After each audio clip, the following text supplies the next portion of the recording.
December 5th, 2023, Walt Disney's birthday, fittingly, marked the near end of the EPCOT reimagining, a project that was announced at the D23 Expo, I believe in 2017.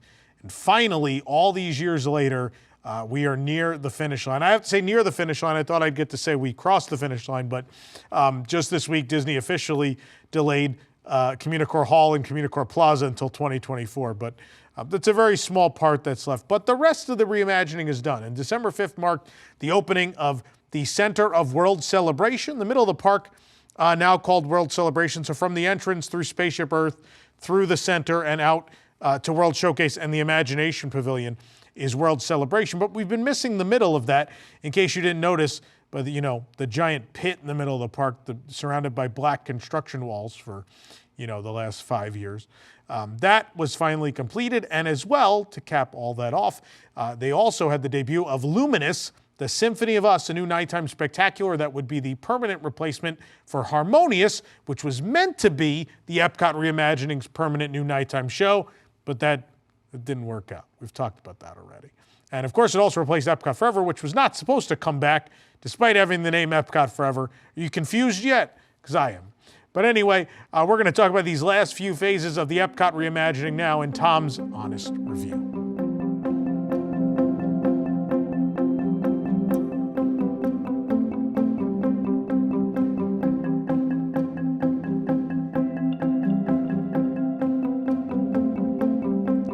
Let's talk about what they're calling World Celebration Gardens, because they needed a way to market what they were actually opening.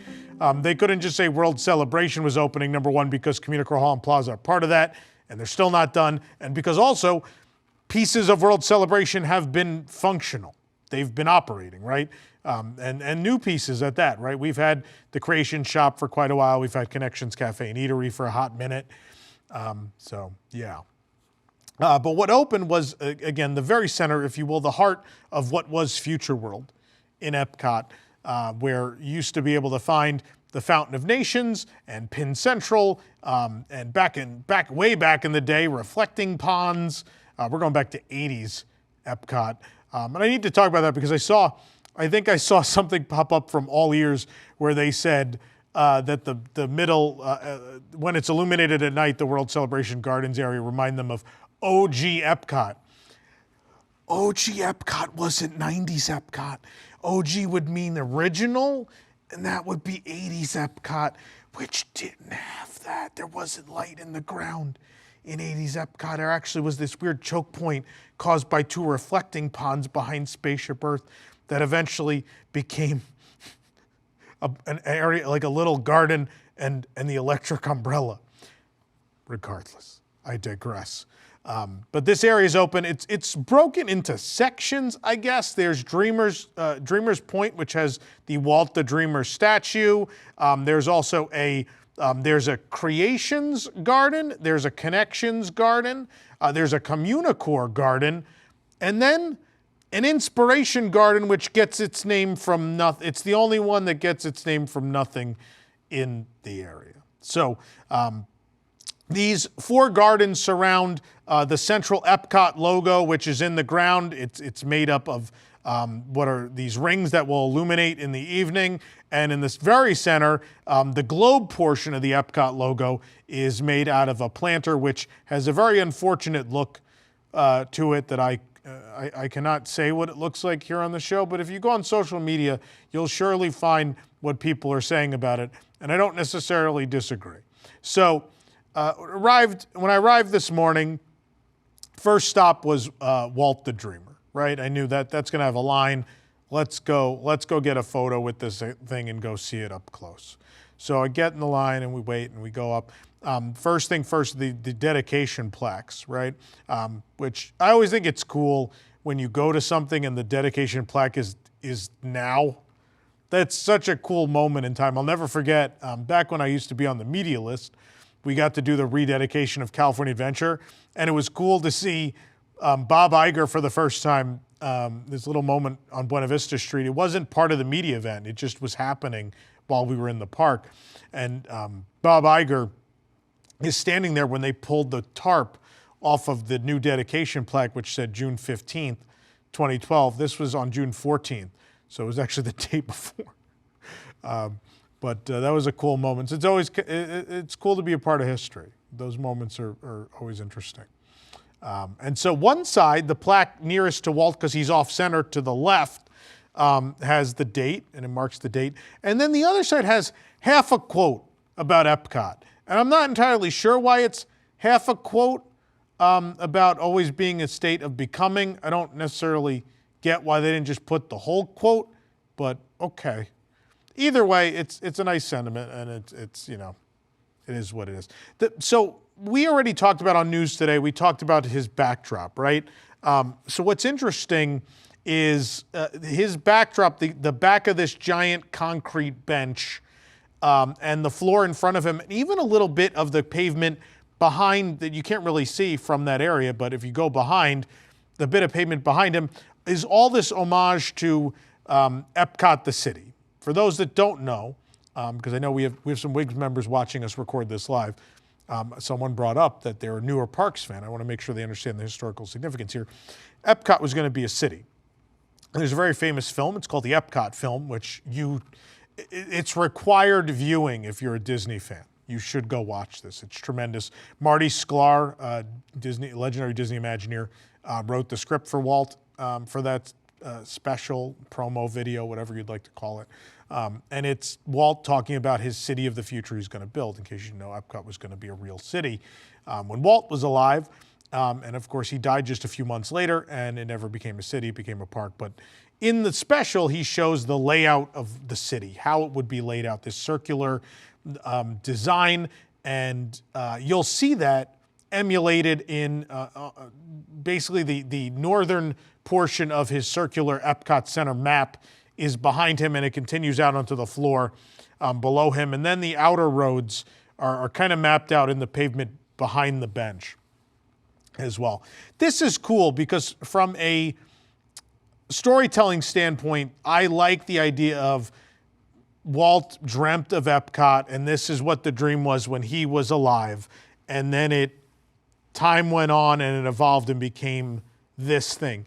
What I would have really liked, what would have been really cool, is if in some way the gardens, as you progress forward out into the park, if time somehow traveled, right? So you start with EPCOT, the city, from that back portion right behind Spaceship Earth. What if as you continued to travel out into the park, you took that journey like, next is EPCOT Center, and then there are homages to 90s EPCOT, and then finally you arrive at the current EPCOT. Look, I don't really agree with the total direction of EPCOT as it is now, right? I like when Disney World theme parks have their own unique identity. And what was great about Disney World theme parks in their original state is the four of them had very unique identities. And now we've in a lot of ways taken that identity away from EPCOT because we've started to just throw movie IP in, and not necessarily always in ways where it's educational, right? If you go and watch the other honest reviews on this channel, you'll see, like, while I loved Guardians of the Galaxy Cosmic Rewind, I have a very strong I have a really big fundamental problem with its storytelling, in that I think it kind of makes fun of EPCOT and its message and what it's supposed to do. But then Moana, Journey of Water, inspired by Moana, we felt the opposite, where the characters were not necessarily the main focus, but the characters were used as a way to teach children, or guests of any age, about the water cycle. And that's the right way to do it. And maybe Guardians, in some ways, is the wrong way to do it, even though, like, look, money's great, and it brings people in, and people like the ride, it's fun. But, we also try to hold Disney to a higher standard, right? If the parks are just all gonna be just fun and movies thrown everywhere, and not in a coherent manner with ugly show buildings visible, then that makes us Universal, right? And we don't want to be Universal. And this is where someone goes in the comments, right? It's like, every universe is going to be great, blah, blah, blah. That's fine. Universal Studios Florida is the ugliest major theme park I've ever seen. And the reason we have to hold Disney to a higher standard is we don't want any of their parks to become Universal Studios Florida. We can't have any park become that dysfunctional looking and that incoherent in story, right? That's why we like to hold things at Disney to a higher standard. We believe in them, and we believe that quality will out, as Walt Disney once said. But either way, they didn't do this progression. But the idea that Walt is surrounded by the EPCOT he dreamt up and then is looking out sort of lovingly at the EPCOT that is, whether or not he would have liked the EPCOT that is, it's a nice thought, and it works. What doesn't work, now, even though the back of the bench is an homage, you can't win me over that easy. Bad design is bad design. I don't understand why the back of this bench is so high, right? Now, there was talk, when we saw the original concept art, he's kind of on a pedestal, and Spaceship Earth is very clearly behind him, and there's not really anything obstructing the view between the two of them. Now, things change. That's going to be a reoccurring theme in this Honest Review, is that things change. When we talk about this Center of World Celebration, things changed a lot. Things are not even necessarily close to what they were going to be originally. And so what happened in this change is Walt's no longer on this pedestal, right? And it wasn't like he was going to be a pedestal where he's lifted high above everyone. The idea, I think, was still going to be that you could kind of stand next to him or even sit next to him in some way. But what happened is they put him down on this low bench and they put a high wall behind him. And then behind the high wall is a short tree line. And then behind the short tree line is the building at the back of Spaceship Earth, which houses Project Tomorrow, and then the upper section, it was actually the corporate lounge for I'll date myself, back in the day, like Bell Systems and AT&T, and then Siemens, which even then still dates it a bit, because Siemens has been gone for a very long time already.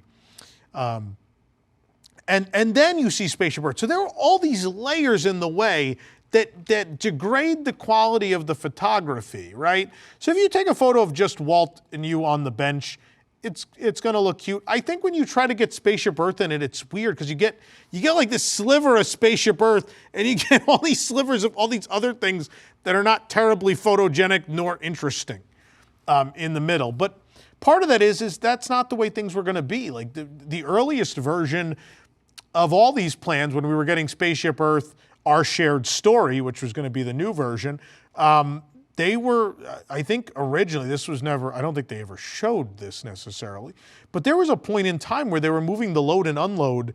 I think essentially the post-show was going to go away, and they were going to move the load and unload to the building in the back, as so to take away, it gets congested underneath Spaceship Earth there, because the entrance of a ride is right there at the entrance of the park. By taking the entrance of that ride away from so close to the entrance of that park, you maybe could help with those congestion issues, right? Or at least what happens in the morning, where everyone will just be like, oh, there's the first ride, everyone get in the queue for it. And there was a very different looking building back there, which I assume would have been a nice backdrop for Walt. And when that all died and they had to redesign the middle, I think that, they decided, like, we don't really know what's going to happen with Spaceship Earth. Maybe we need this high, concrete bench. Or maybe it was a legal thing. Maybe they didn't want someone falling over the back. But that argument made sense to me until I got there today and realized that the ground behind the bench is no lower than the ground in front of the bench, right? So there are plenty of benches at Disney World that don't have a back where you could just, if you sat on it and then decided to lean as far back as you could fall off the other side, right? Legal didn't attack them on those benches. So what happened here? Why did this high concrete bench become a thing? Also, they're like the world's two tallest lanterns on either side of him. They're giant. Like, I think they're taller than Jake. Jake's real tall, our studio manager. But I think these lanterns are so big. They also look a lot like some of the lanterns in Avengers Campus at DCA. We're going to keep coming back to that, by the way. But yeah, the statue they did a nice job. It's a wonderful sculpt of Walt Disney, and the idea is a very sweet one. The backdrop, unfortunately, it's okay. It's the super wide bench, and he's off center, and a lot of choices were made here that I do not fully comprehend. The other thing I'm going to say, so daytime first impressions, about the rest of the gardens. It's very bland. It's very bland. It's very gray. It's either gray and black or rust colored. Those are the motifs. Gray and black and rust colored. You do, I guess, over in the Creations Garden, you get those blue and green stripes, which I believe are a reference to Interventions because the two sides were blue and green in the final years. That's how they delineated East and West. So there's a little color there, but it's still overwhelmingly either black, gray, or rust colored. And that's throughout. And the joke has been made, but the joke is they've hit the nail on the head. It looks like a college campus or a pub or a modern public park. And it does. And I know people are like, well, you got to change with the times and blah, blah, blah. And what's always been great about Walt Disney Imagineering and Disney Design has been to be either the forerunners in something or to create a place that is, wholly unique, right? That is unlike anything you've seen anywhere before, right? Think about Disneyland. Disneyland in 1955 changed the world. Disneyland changed the world in 1955 because that had never been done before. No one had ever built an amusement park that was pretty, where they spent so much time and effort and money on placemaking and theme and horticulture and all of those things that had never been done before.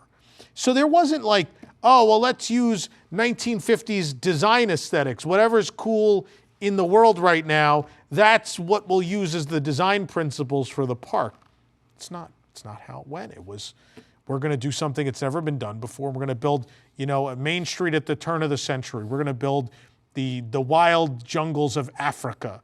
We're going to build the old American West. We're going to take you to, a medieval European village and then the distant world of 1986.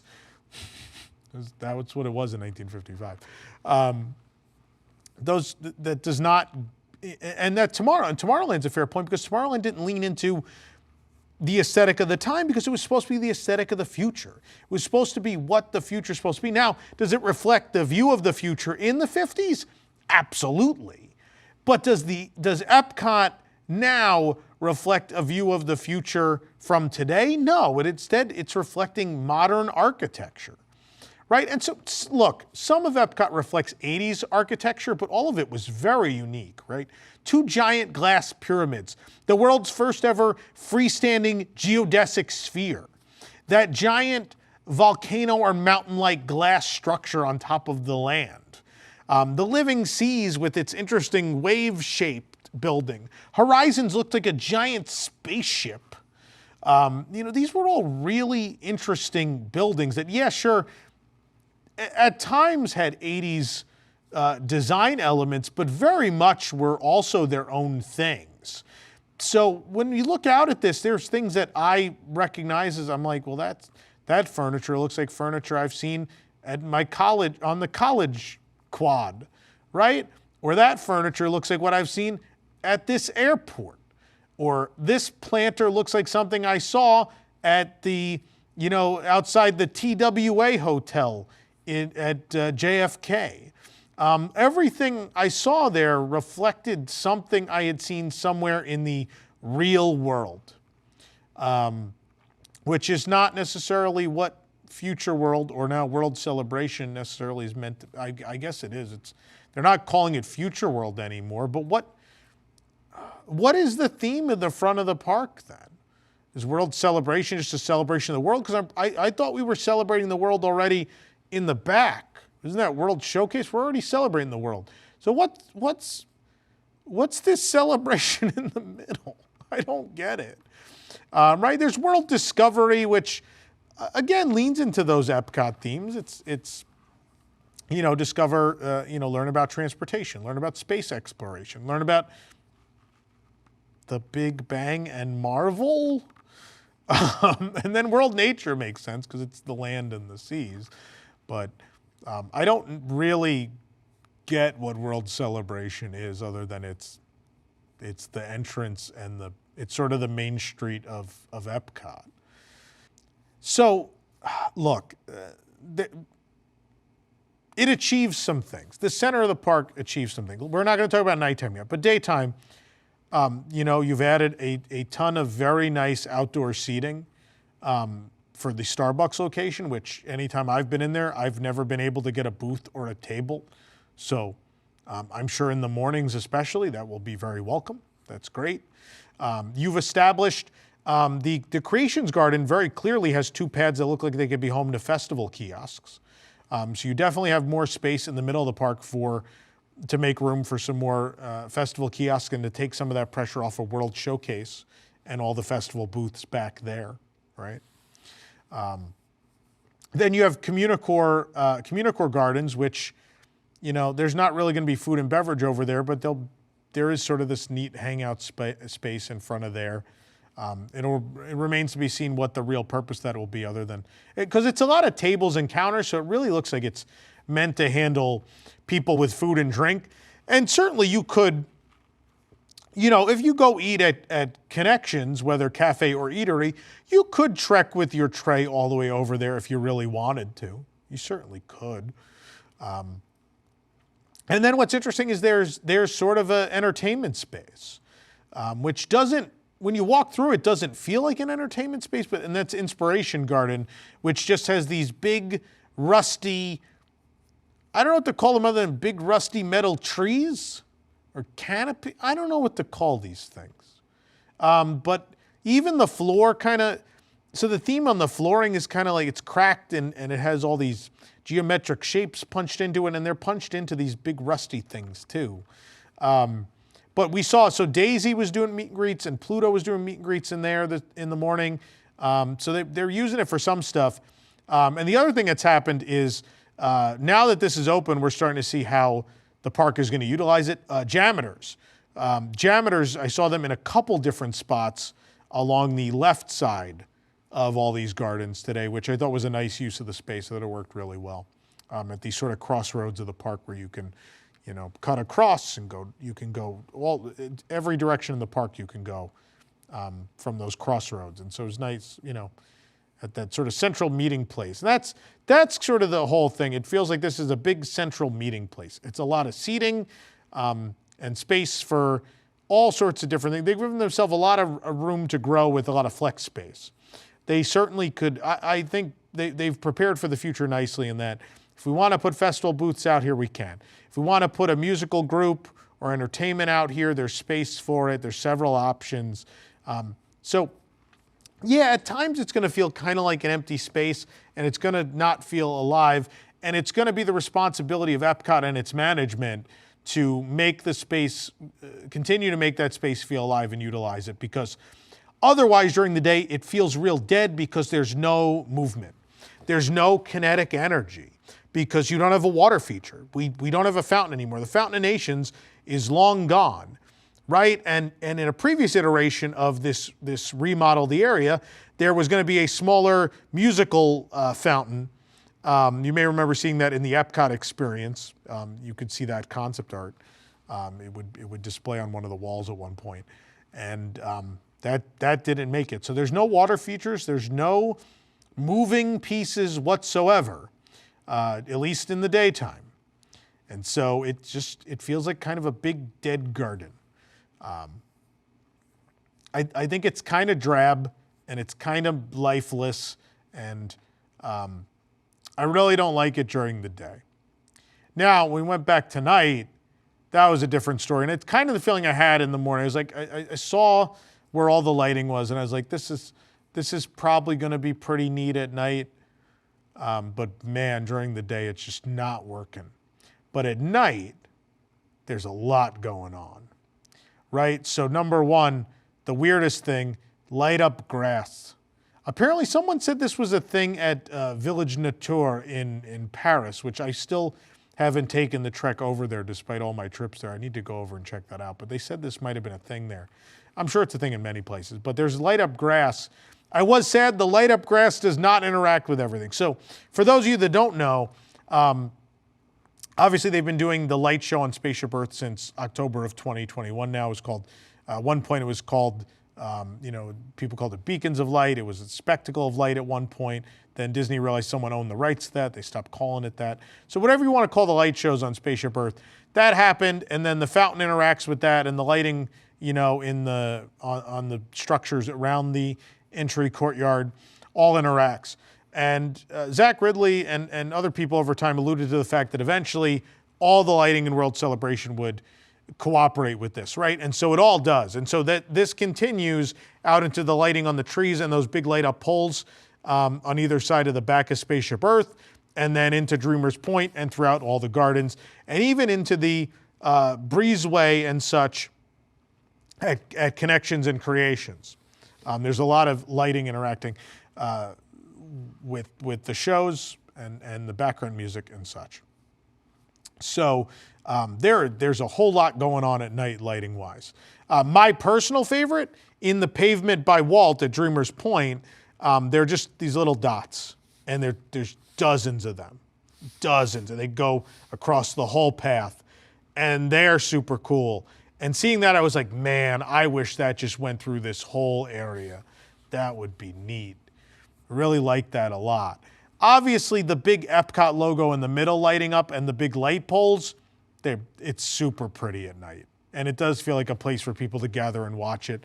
And I think what's funny is this may become, for a lot of people, the primary place they view the Spaceship Earth light shows from now.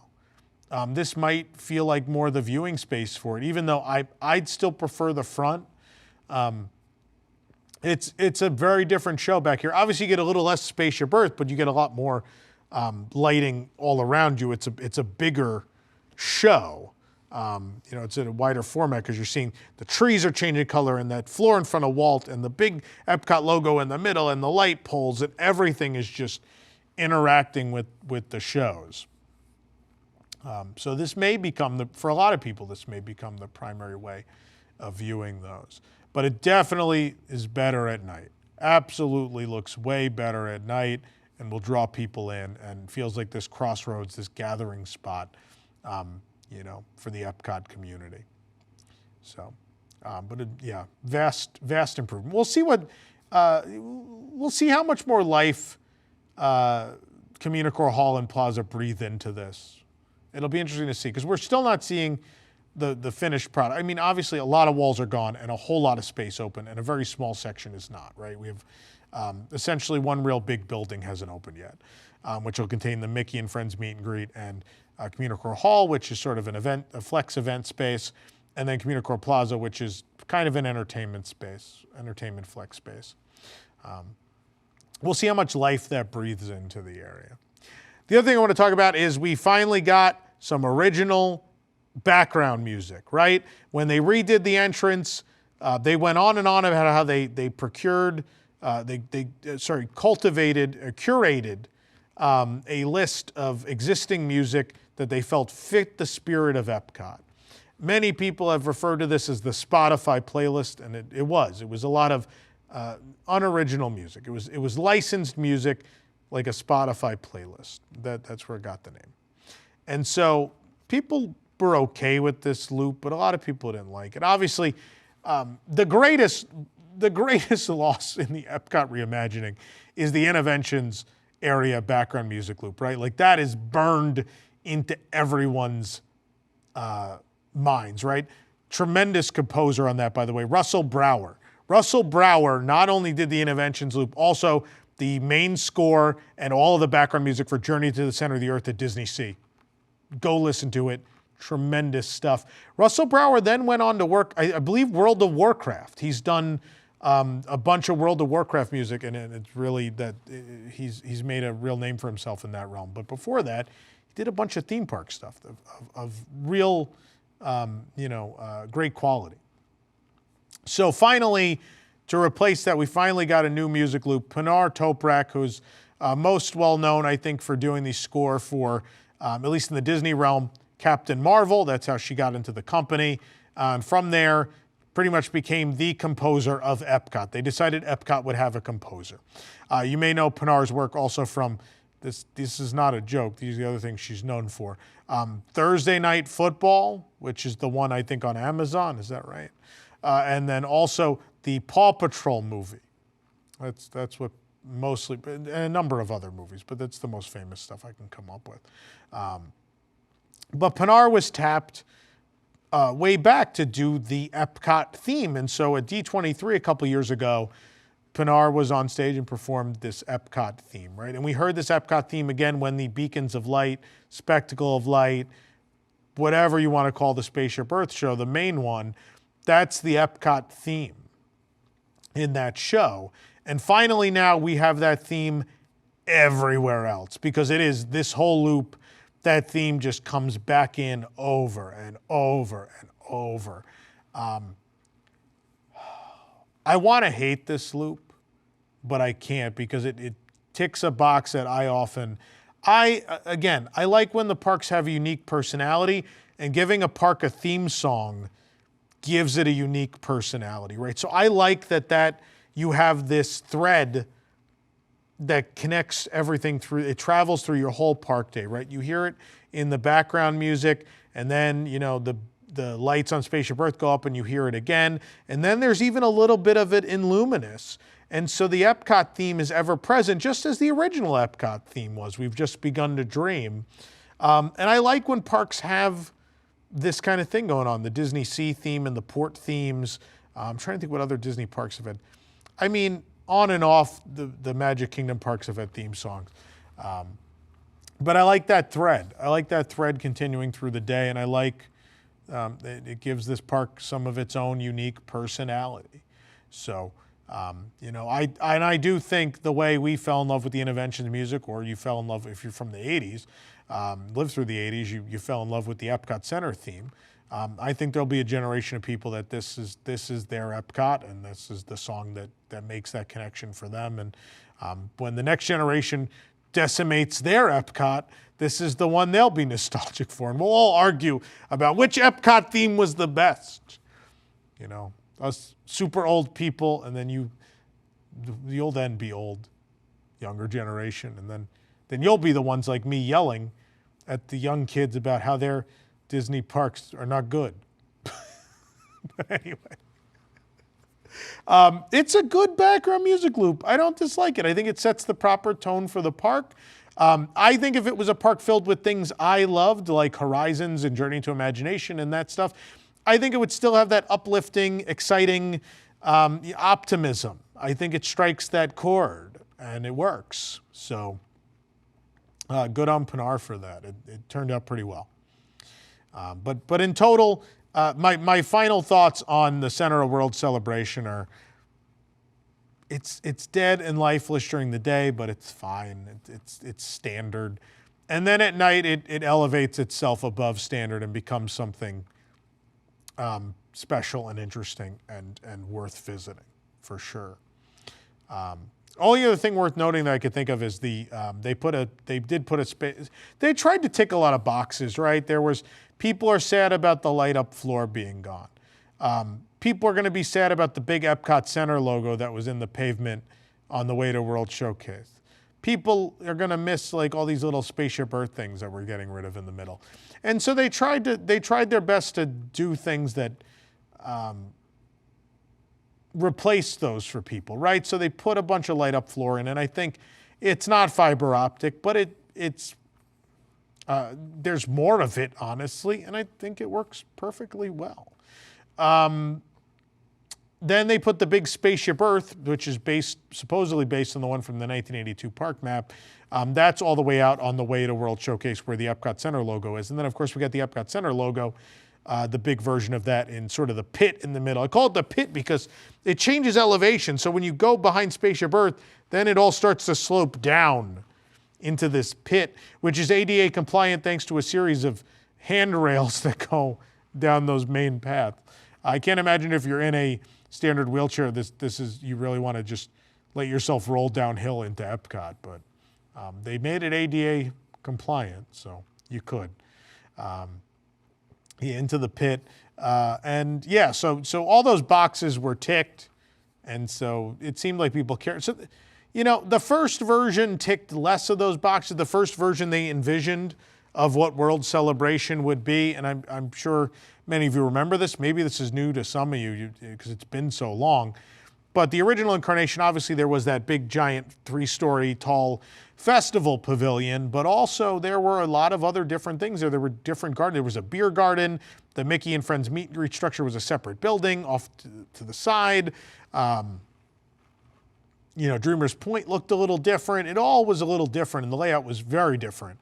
And then we instead arrived at this plan, and I think, I really wish they had gone with the first. Now, what the art I'm going to show you now is not something that Disney ever released, but the first, when they first started to envision this EPCOT reimagining in the early 2010s, and yeah, it did start that long ago, they originally were going to keep all 4 of the Interventions buildings, give them a refreshed look, really spruce it up, and then keep the Fountain of Nations, essentially build some of these gardens in front of the Fountain of Nations, right? That to me was the best plan. That would have worked for everybody. You got all these new things you wanted, but you still kept these buildings, and in the end, you would have ended up in better shape, right? We could have just kept, you could have turned one of those 4 quadrants of the Interventions buildings into a festival building. That could have been done, right? Obviously that didn't happen. That was the best plan, and I didn't have a problem. I thought the festival, the 3-story festival pavilion building would have been super cool, and it's a shame it didn't happen. And what we arrived at now is like, it's fine what they're doing. I don't, they may a couple years down the road regret it and be like, we could have done a better job. But post-COVID, we decided to cut some money out of this project and we had to get it done. And so we got it done. I think there's a lot of room to come back to, though. I think a lot of this is so static and barren that there's room for you to come back and add stuff to it later. So maybe a couple years down the road, they'll look at this space and be like, we've come to realize what's missing here. We could do something that moves here, maybe a fountain or this or that. I think they can come back to those things later. We'll see over time what transpires.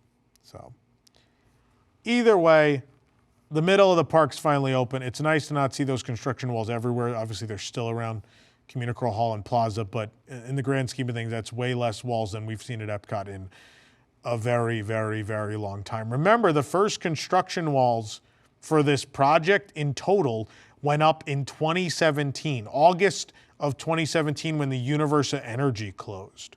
And so it's been a majority of a decade.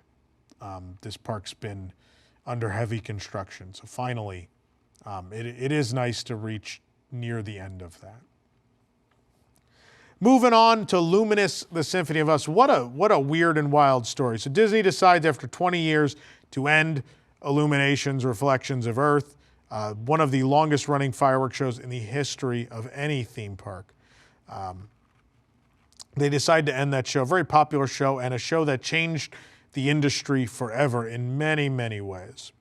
I won't bore you with all that now, but it certainly is worth visiting. If you're not familiar with Reflections of Earth, I'd go learn about it.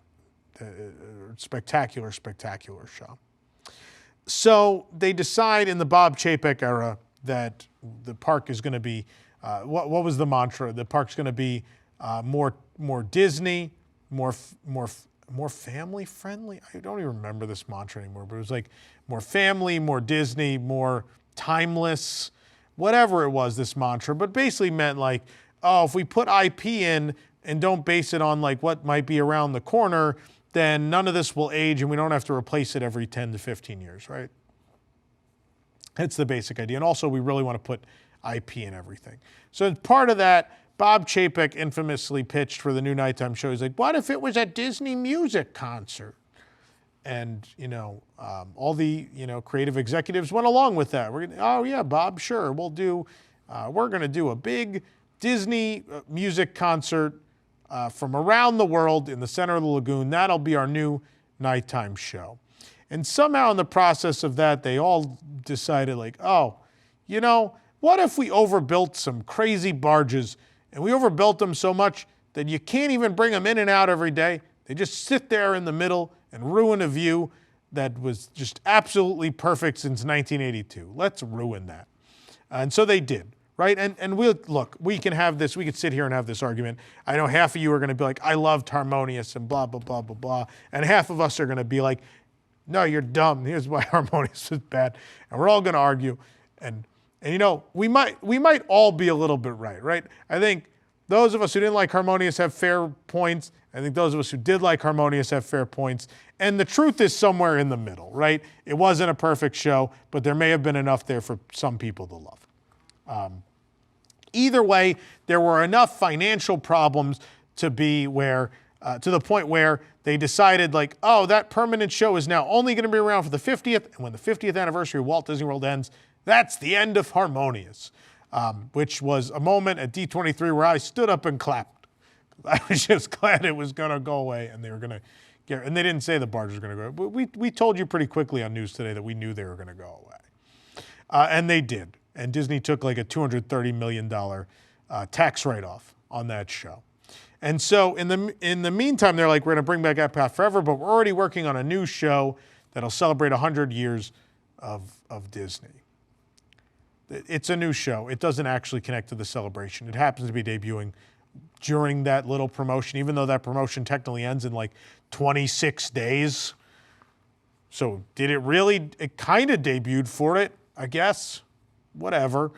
But they're like, we're going to go to the drawing board. We're going to make a new show, and then it'll come some point during that celebration. In the meantime, here's EPCOT Forever back, which was a show that was made as a temporary stopgap between Illuminations and Harmonious because, you know, two complicated shows. You needed to tear one down and install the new one. And in between, you could only really do pyro and have kites pulled by jet skis. That was a real thing. The first version of EPCOT Forever had kites pulled by jet skis. It was weird. Really weird. Either way, they go back to the drawing board and they decide, well, here are all the problems with Harmonious. Let's try to not make those mistakes again. So the word on the street is the real reason why it was so easy to throw away Harmonious was PhotoPass was seeing a downturn in business, and dining around World Showcase, especially late in the evening, was seeing a real downturn in business. So people were not sticking around for Harmonious, number one, and that was hurting dining. And number two, people weren't getting as many PhotoPass pictures at EPCOT because the lagoon was now ugly. And because of that, supposedly Disney Live Entertainment was having to pay out the losses for both of those divisions. And they were paying out money every day, essentially. So they were like, you know what? Could we just get rid of this and try again? And that way we don't have to pay every day for the losses in these departments. And everyone was like, yeah, that sounds good. And we could just blame Harmonious on the last guy, because everyone knows he was bad at this job. And that's what Josh Tomorrow did. And good on Josh. That's right. The right decision was made. Same with Enchantment. Blame it on Bob Chapek, because it was his fault. Very clearly with Luminous, they learned their lesson, right? These barges they didn't do it today because I think they were worried about, it's the media and opening night. Let's not mess with it. Just leave it out there all day. We'll do some fixes and we'll make sure we're ready to go tonight.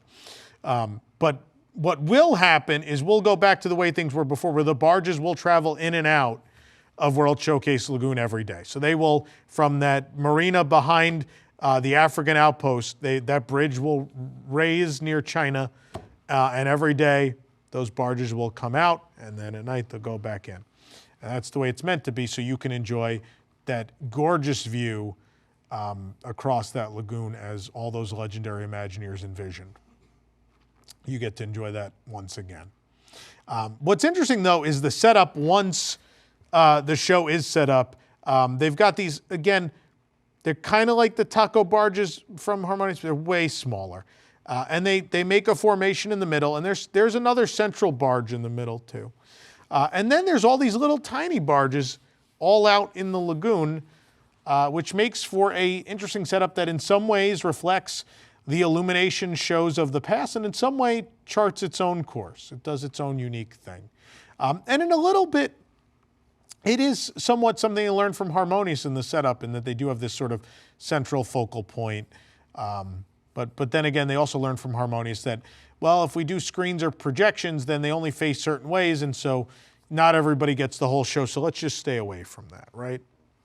And so they did. And so what we're going to do now, the review is going to change gears a bit. What we do usually when it's a show, and especially a nighttime show, is we essentially do a watch along. So I can point things out with the help of the visual aid of the show just playing. Instead of showing you individual little clips, we essentially watch the show together, and then I'll give you my overall thoughts at the end. So the way this is going to work, in order for this to work on YouTube and for this video not to get demonetized, because we do have to make money here. It's a business. I got to eat. What we have to do here is we're going to show you the video. So if you don't want to watch the video separately, you don't have to. The video is going to play over me, so you're not going to see me, but you're going to hear me. But you're not going to hear the audio from the show. So what you could do is I'll give you a countdown, and if you want to pull up our video of Luminous in another window, you can, so you can watch along, and you can control the volume, so you can pull the volume down on that. If I get annoying, you can pull the volume down on me and just listen to the show. Whatever, it's up to you. Enjoy it however you like. But either way, it's sort of doing a commentary track for Luminous, essentially, is the way we're going to do this. But Jake, do we have the video queued up? We do. So I'll do a 3, 2, 1, go, and that's when we will play Luminous, and you could try to line it up at home, or you could just watch along if you've seen the show already. And so let's do this. 3, 2, 1, go. There it is. Look, there's our little open. Da da da da. That's our theme song. People don't know we have a theme song that was orchestrated many years ago. That's what that is.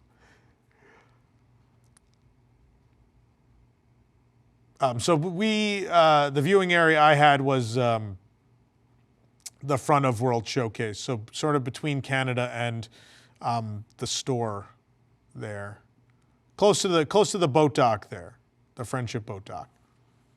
So there's some harmonious things going on, right? Starting the show with this chanting.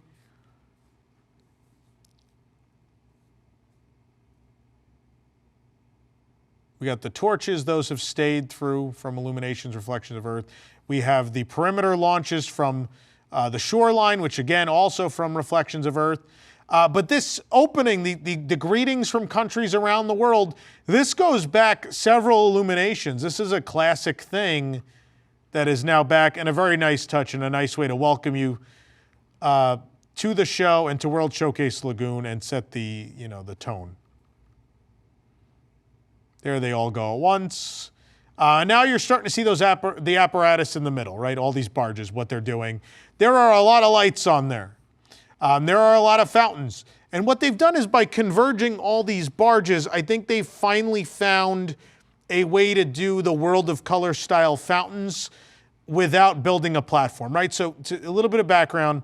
When World of Color got built in 2010, they didn't really know how to do all that. That had never been done before, right? The Bellagio existed, but you were taking that to a whole nother level. And so they built a platform, and it turns out the platform is problematic, right? And so the decision was made, we're never going to do this platform that raises and lowers that's attached to the floor of the lagoon. We're never doing that again. And so for many years, they've been trying to figure out with barges the best way to do this World of Color fountain stuff. And so this circle of barges in the middle is doing something a little different than we've seen before, right? So it's sort of this raised sort of bubble, like almost like a dome. A dome with fountains on top has kind of been formed in the center by these barges. And they're also hiding something in the middle that's pretty cool, which we've seen a little bit, we saw for a hot minute here at the beginning, but it's going to come back in a big way in the finale of this show. But pyro launches, you're going to see a lot of stuff similar to the low-level stuff you saw in Illuminations. All this is a lot of, it's going to bring back memories of Reflections of Earth for sure. And then what you're seeing with the fountains is somewhere between Harmonious and World of Color. The interesting choice was no more projections, no screens. So you're not going to see any Disney imagery. You're not going to see anything like that. It's going to rely simply on music and fountains and light and fireworks to tell the story. I will say, I love this theme song. Got chills. It's a great piece. Feels like a great Disney nighttime show track that I think people will be enamored with, and I think people will fall in love with over the years, for sure.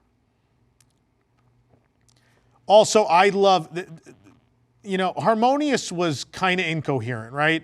The idea that it was a world concert, they didn't really explain that to you. You had to piece it together yourself. And I don't know, it was kind of all over the place. Luminous, the Symphony of Us, already in its name, starts to get the theme across. And then very quickly with the theme song and the narration, they explain, you're at a concert essentially. We're going to tell you how your life is a symphony. And here are all the parts of the symphony that are your life, right? You are born and you make friends and you find love and you lose, there is loss in your life, but you will never truly be alone. And we have that story through a symphony of music throughout the show. It's a great through line. It works really well. It's a very coherent show compared to what came before it. Also, parallels have to be drawn. I haven't done this honest review yet, and I had the feeling when I went to see this show that this was going to have a lot of similarities. Momentous. Momentous is the new nighttime show which debuted, I think, last year at Hong Kong Disneyland. I just saw it for the first time a couple weeks ago. The tagline is, it's the show of a lifetime. That's not them bragging that it's amazing. It's the story of your life. It uses Disney music to reflect the story of your life. Like, you are born, and again, you make friends, and you find love, and you go on adventures, and there is loss in your life, and life comes to an end. But it is, again, this celebration of life. And Momentous and Luminous have very similar beats and even share several musical numbers, in fact. That being said, these are original compositions, original arrangements, I should say, for Luminous. You remember we told you about all the drama that was going on internally and that the music was the delay for a bit. But they made the deadline. So, we have IP music. It's Tarzan. You'll Be in My Heart, which does bring to mind, it's baby Tarzan. And it's meant to mark the early stages of life. But yeah, a lot of standard EPCOT pyro. This is the pyro we expect. It's kind of going back to the standard. But in the middle, the fountain game has been upped for sure. And there's definitely, Jake brought this up. There's a lot of lighting on those barges, and it's used very effectively. There's also this secondary lighting. There's these they're probably LED. There are these lines at the top of the barges, which get used from time to time. You can kind of see them faintly in this video. If you look real close, you see these, these lines going across that are just there the whole time. They mark the edge of the barge, or the top of the barge. And they do change color and do stuff through the show. They're not anything necessarily impressive, but they're there, right? But here's what's cool is these secondary barges out in the lagoon, they're getting power out to them, and they've got fountains, and they've got lights, and they've got pyro, and so it's not just all happening in the middle. We've got a whole lot going on here. And the lagoon's pretty busy, and that's exciting. And now we're talking about family, Proud Corazon from Coco. Good musical choices. Some cool, very expensive pyro in this.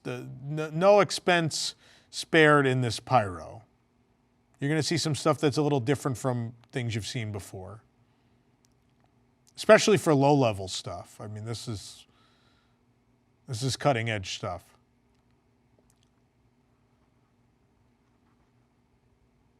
But yeah, that circle of pyro with the low level, that just always gives me those Reflections of Earth vibes.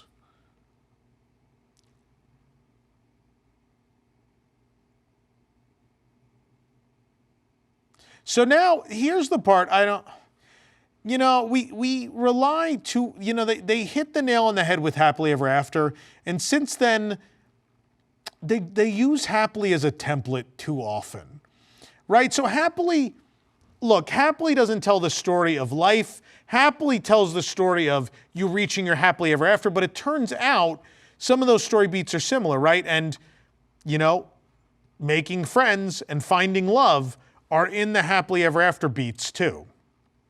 And here they are again, and even the same songs, right? You've Got a Friend in Me and Friend Like Me, here they are again.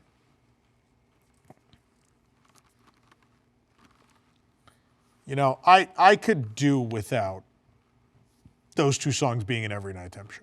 I don't, look, they're both great pieces of music, but we can, you have a real big library of stuff, guys.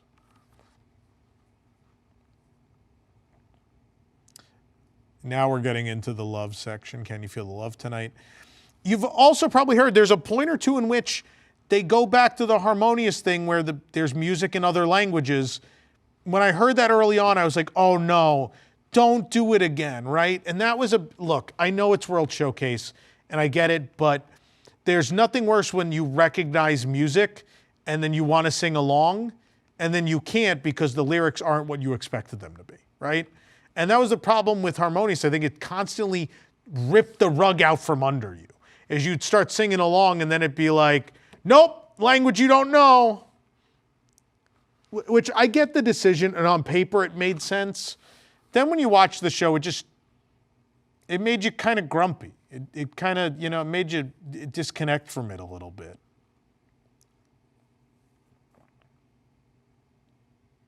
The wishes effect made it, guys. So Close from Enchanted. This is going to be a similar story beat to original World of Color, where this is used after Mufasa dies and Simba is calling out for his dad. We then get this emotional moment of we're lost, but then we also show love. And that takes us into the crescendo of World of Color, but it's nice to see it once again in another show. It's a very underrated Disney song from Enchanted.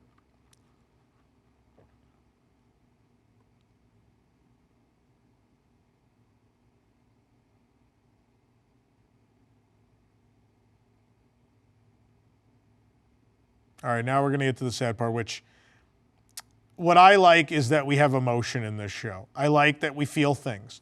Because I will tell you in Harmonious, because it's a concert, like concerts are just fun, right? So I get that. We're like, this is just going to be fun.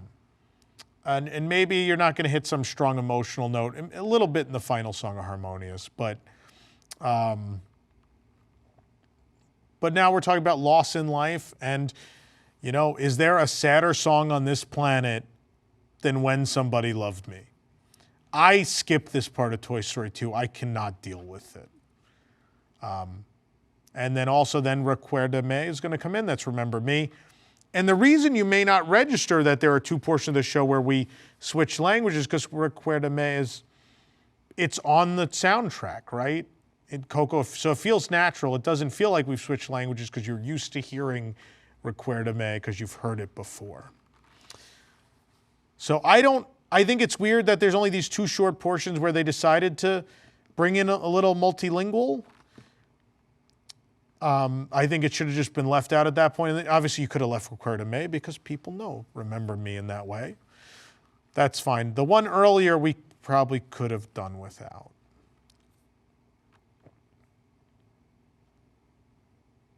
But at this point, you're probably a lot of people in the crowd with tears in their eyes, and rightfully so. It hit a good emotional chord, and as Walt Disney once said, for every laugh there must be a tear. And I like when we feel things when we watch nighttime shows. I think that's the purpose. And now we're going to get lifted up by this really fantastic song that now has to be in every nighttime show ever. Man, it got added to Fantasmic. It is a tremendous segment in Believe Sea of Dreams, by the way, which there is an honest review and video of right here on the channel. You can watch those. I do. Into the Unknown is one of those Disney songs that just feels like it was made for a fireworks show. It always delivers.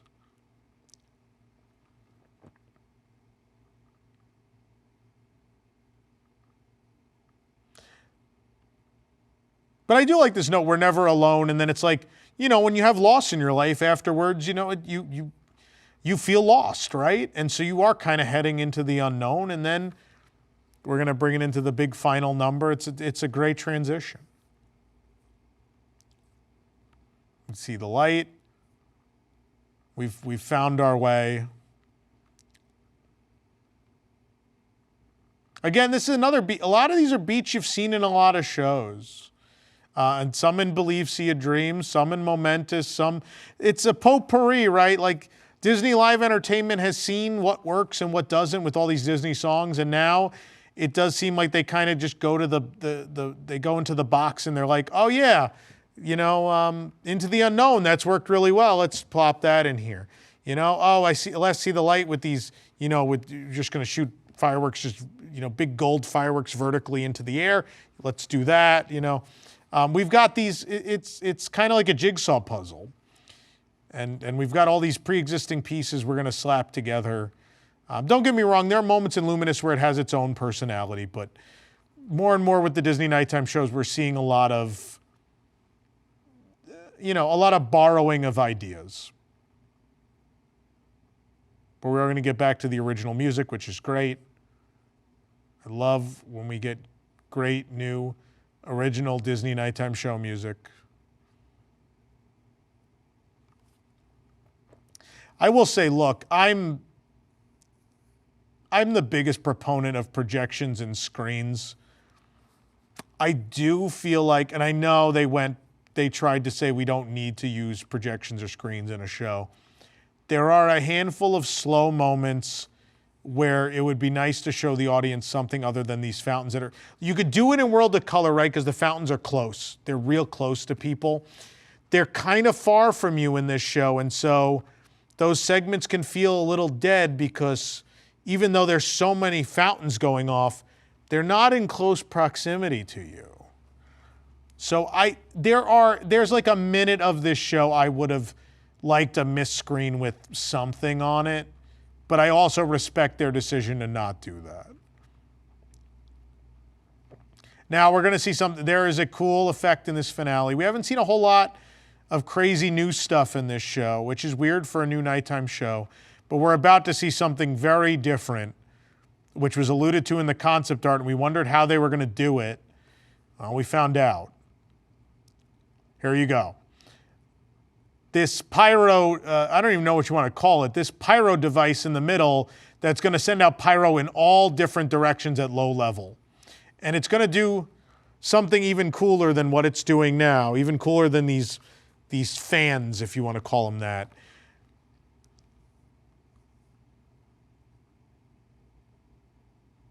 It's going to, the hearts. We're like, how are they going to do the heart?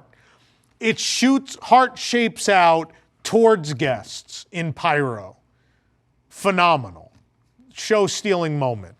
One of those magical how did they do that's in Disney history you're not going to forget. I've never seen that done with pyro. That's new for me. And, you know, if it ain't broke, don't fix it. Use that. You got to use the shore launches at the end of an EPCOT nighttime show, right?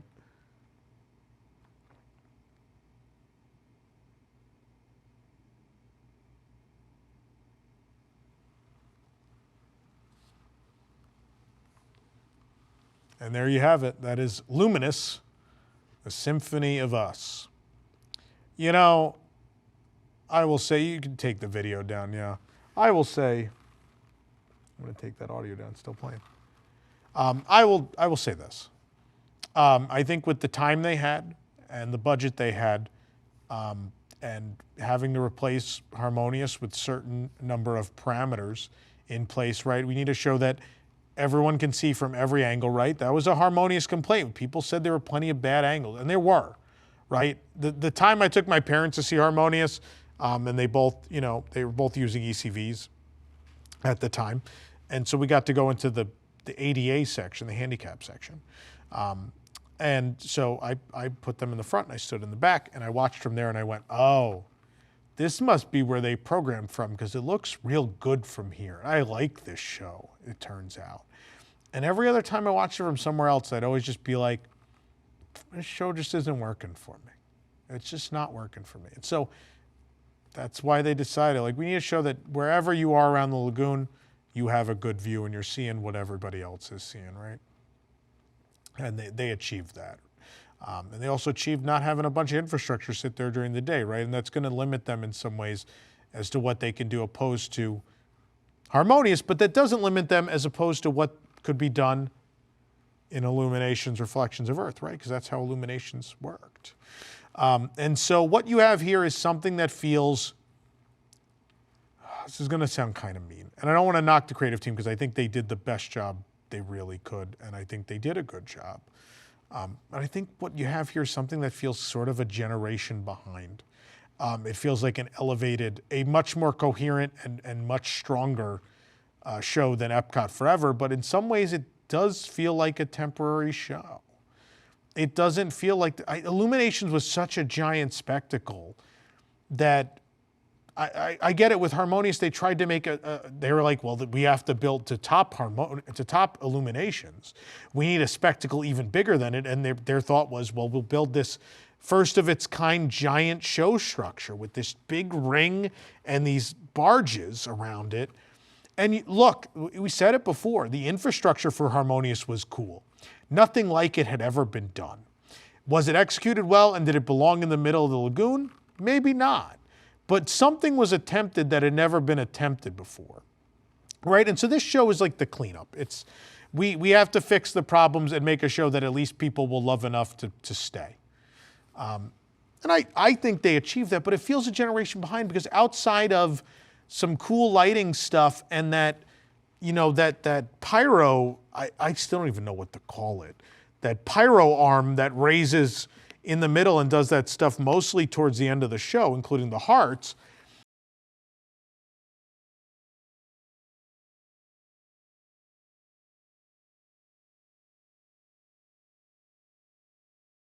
Outside of that, it doesn't feel particularly innovative. It doesn't feel like there's anything new, right? And the hallmark of so many new permanent nighttime shows in Disney history is there's something new, right? We follow that progression. From Fantasy in the Sky, the progression to Wishes was, it's, you know, the pyro is very specifically, it's air launches and the pyro is timed perfectly to the music, and we're gonna do all this cool lighting stuff on the castle and all these things we could never do before, all new pyro that had never been done before. And then they're like, okay, from Wishes to Happily Ever After, we're adding projection mapping, new pyro, we're going to take the score up a notch. We're going to make the Tinkerbell moment bigger and badder and better. There's this progression, right? And through the time, if you go back and look at the history of Epcot nighttime shows, Don Dorsey, who's talked at several events, has done retrospectives on all his Epcot shows.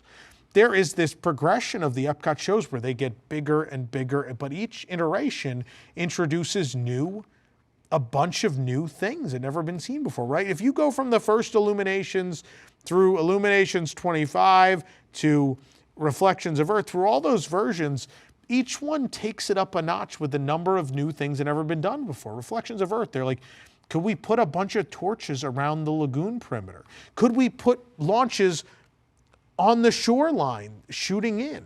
Could we, and again, you have to wrap your mind around this. In 1999, screen technology, all that technology was very different. What it took to wrap essentially a screen around a globe on a barge, that wasn't a thing at the time. Like now we take that for granted, right? You'd see sports arenas, they build these monitors that are just bigger than some previous sports arenas, it feels like. Projection and screen technology has come such a long way, but in 1999, they changed everything forever with so many things in that show. An Inferno barge, there was a barge that just replicated the Big Bang with this unbelievable amount of fire, right? And when you really lay out all the firsts and all the creative things that were done with Illuminations, Reflections of Earth, and even when you lay out the first and the interesting things that were done with Harmonious, they're longer lists than Luminous, right? So don't get me wrong, Luminous is a very good show. It creates emotions, right? It taps into emotion, which you want to feel something, and you definitely feel things during the show, which is good. They've created a very good show. Is it a great Disney show? Does it change the game? Is it going to be one of those we talk about in the same breath as Illuminations or Wishes or Happily Ever After or Fantasmic? I don't think it is. I don't think it can be. Can it be a fun way to cap off your day at Epcot? Can it make you feel something? Can it be loved? Yeah, for sure. But it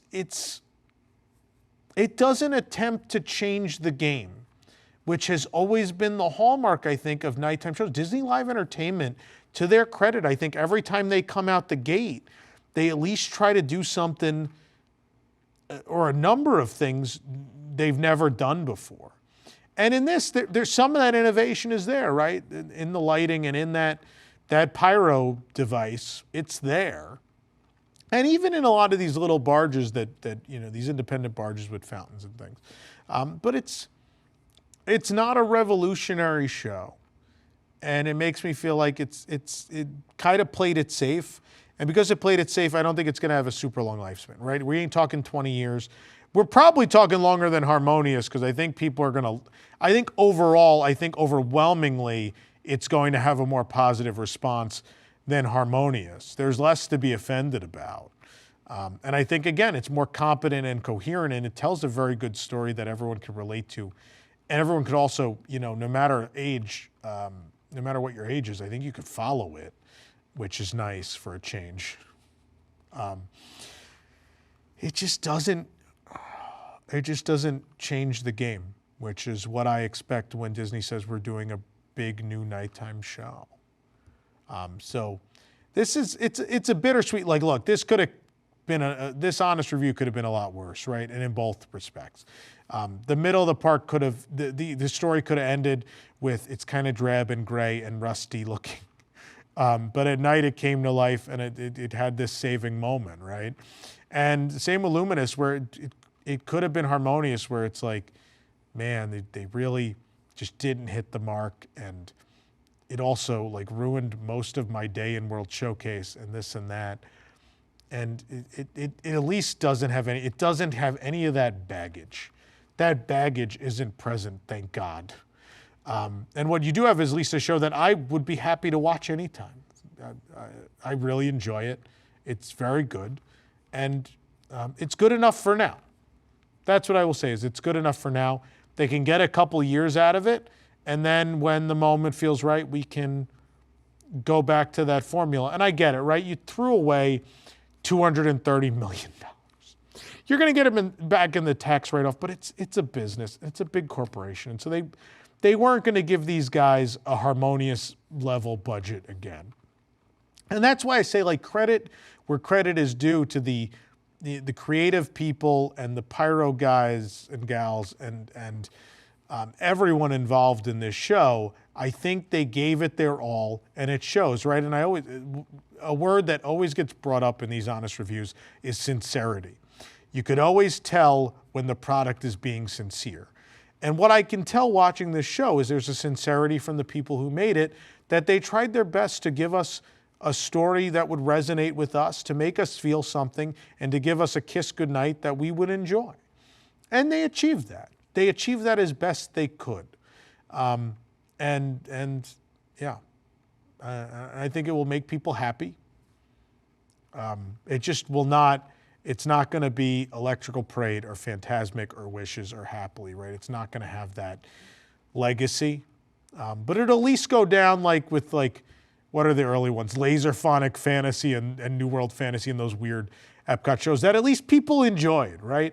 It will at least be in that breath and won't be in the breath of Enchantment and Harmonious, where there's this controversy and lukewarm response around it, is what I will say. So I like Luminous, the Symphony of Us, and I'm okay with World Celebration.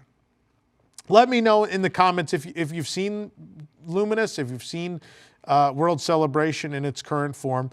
Let me know what you think. I'd love to hear what you guys think. I know a number of you actually stopped me in the park today, both in the middle of the day and after Luminous, to tell me what you thought. I appreciate that, and it's good. Because, while I like to come in here with my own opinion, it's also nice to hear what you guys think, and it certainly affects what we talk about here in these honest reviews. So It's good to know. If you enjoyed this honest review, there's plenty more to watch here on the channel. If you like nighttime review, if you like nighttime shows, there's a lot of those, like I talked about before. Believe, See a Dreams. You could also just watch that if you've never seen it. We have several different vantage points of that show. We do, in fact, have Momentous. If you're curious how similar the story beats are in this to Momentous, we do have that video here. Maybe, if enough of you ask in the comments, maybe we'll do an honest review of Momentous before Christmas. We might sneak that in. But definitely check those out. If you enjoyed this honest review, please hit the like button and please subscribe. We appreciate the support. And, you know, one step closer to finally saying the reimagining of EPCOT is complete. The magic of possibility awaits, and we have been waiting a long time. What's a couple more months to wait for one building? But in the meantime, go out and enjoy what's there of the new EPCOT.